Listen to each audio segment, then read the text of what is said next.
Good morning once again mga kaibigan at mga kababayan.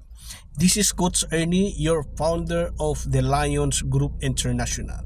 Mga kaibigan, ang pangarap sa buhay, gaano man kabagal ang inyong progreso o gaano man karami ang inyong kamalian na naranasan, mga kaibigan at mga kababayan, ikaw pa rin ay nasa tamang landas kung ikumpara natin sa mga taong walang ginagawa sa kanilang mga pangarap sa buhay.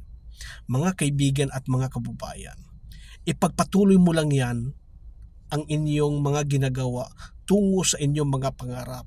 Darating at darating din ng araw na para sa iyo. Once again mga kaibigan at mga kababayan, this is Coach Ernie saying enjoy your life journey. Bye for now and God bless mga kababayan at mga kaibigan.